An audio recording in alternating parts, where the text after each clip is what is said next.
All right, so let's try this again. So I'm making some mac and cheese today. I'm going to show you guys how to do it. First, you want to start by preheating the oven to 350. Get it ready. Got bacon. All right, 1.5 pounds should do the trick.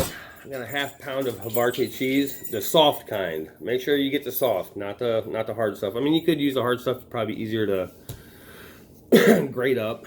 And then I'm going to use a few cups, probably 3 cups of mild cheddar. So, you gotta get you some half and half cream, stick of butter, half a block of Velveeta. Okay, and this all goes into one pound of noodles, and you can use any kind of noodles you want. When I went to the store for Thanksgiving, they didn't have any elbow macaroni left, and some parsley for the top. Hold on a second.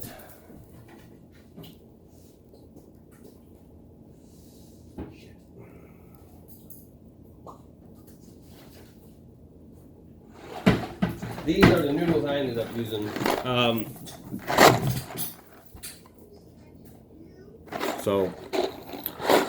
going to get this started. I'm going to cut up the bacon. I'm going to go ahead and get it fried up. Not crispy, but then not chewy either. It's like right in the middle, perfect. Little, kind of give it that salty and good flavor. So I'm going to start cutting up the bacon, and I will be right back with the magic of video editing.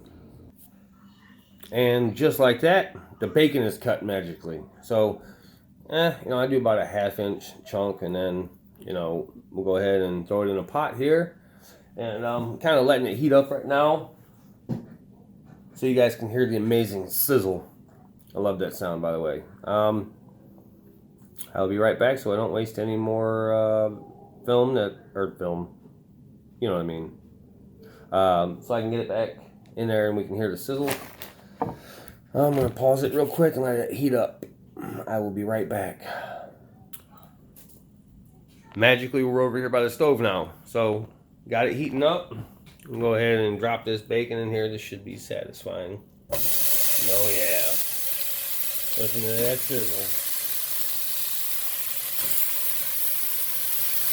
It looks like a lot of bacon, but it'll cook down. And when you put it in with all this macaroni, it should be good.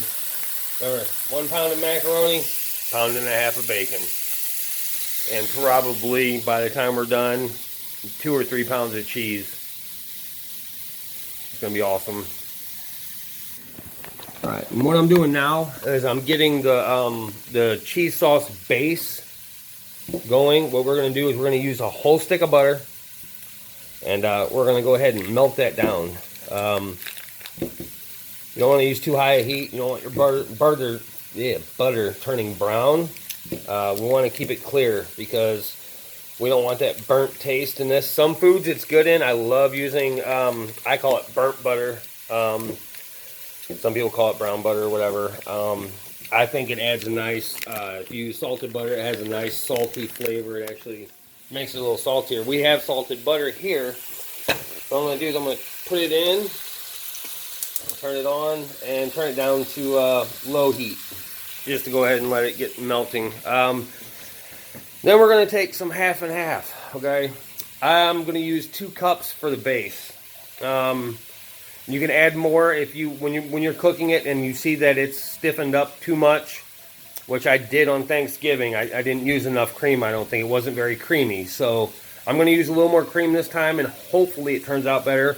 I will get back to you guys when I'm done making my base. Taste test.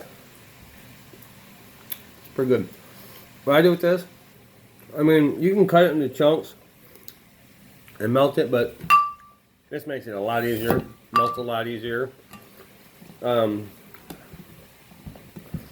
me get this going here. And this is a really soft cheese.